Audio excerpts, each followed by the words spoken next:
Barakateh Yahweh, Barakateh Yahweh Shai, Barakateh Yahweh, Barakateh Yahweh Shai, Call Haloyim Yahweh, Bahashim Yahweh Shai, Bahashim Rakah HaKodash.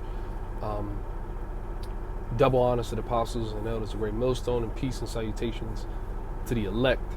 Okay, so just real quick hit in transit, and just ride. I was just sitting here listening to the elder and the elder in Mississippi. It was a Quan, Mississippi, and he was doing a beautiful lesson. And as I'm riding, I'm listening, and I look up, and it was just spiritual, man, because the billboard that I seen is, you're almost home, and it's a those, I don't know if you've ever seen these advertisement for different realtors, and they put stuff up, but it ultimately it was all through the spirit, especially with the topic that the elder, I believe it's Kazak, I believe, his name. Forgive me if I pronounced it wrong, but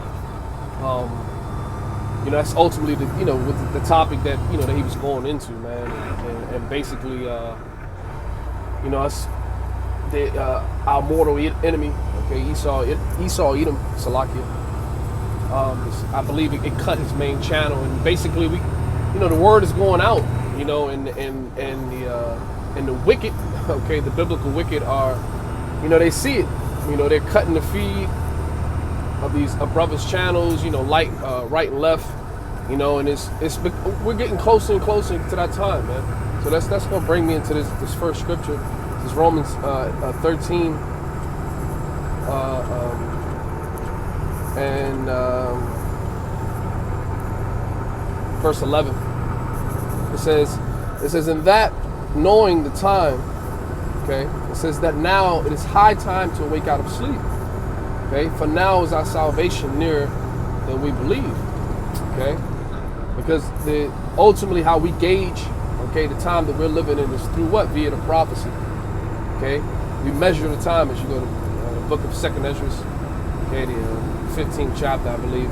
Okay, and our instrument of measurement is the scriptures. Okay, and we're able to pinpoint, okay, accurately at this point, all right, because things are lining up, okay? The devil is making his move, all right, and he's doing everything according to the scriptures, man, to the precepts that are written, all right. Which so if we can line those things up, and we see that, whether it be, because the Lord prophesied about it, it's that Mark 13 chapter, it's Matthew's the 24th chapter, Luke the 21st chapter, okay. And throughout the different various other prophets that spoke about, when these times will come. So that's how we know that this time that we're here, essentially. Okay, Exodus 3. So it says, in knowing the time, it's high time for us to wake out of sleep. Okay, it's meaning being in a state of ignorance, of not knowing. Okay, and not knowing what's going on, and that's primarily to the elect of the nation of Israel. Okay, you so-called Negroes.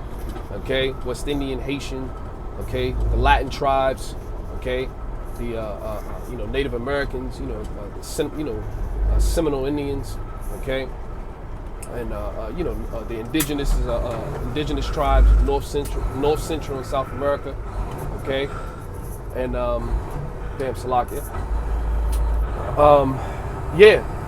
so the elect out of the nation of Israel. It's time to wake out of that slumber, man. Okay, and then it reads. It says that now it's high time to wake out of sleep. So for now, of our salvation near what we believe. And like I said, I was driven. When I saw the billboard, it's close to home, and just other little things, throughout. Brothers know, man. You have your own personal experience. Your Exit 83. Your relationship with Yahweh Shem Yahweh Shai, and him revealing things, throughout your day-to-day life, man. Okay, and he reveals, certain things to you. Like I had an account which I just did a video, and I can't emphasize on what's going west. I can't emphasize enough, is in regards to how it came out, but just ultimately my encounter, with the chariot, because I explained it in the video, because I have to post it, but I explained it in the video.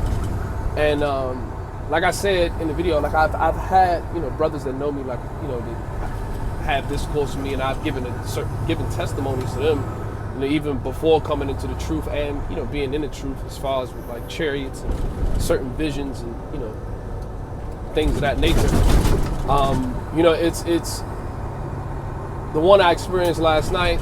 It's it tops the rest of them, man. The level that it was at, it was just, I can't explain it. I wish I could have gotten it on camera for brothers to see, but certain things are just meant for you to be able to see, to boost your faith, to give you comfort, essentially. Okay. And so I think that was it on this one, right?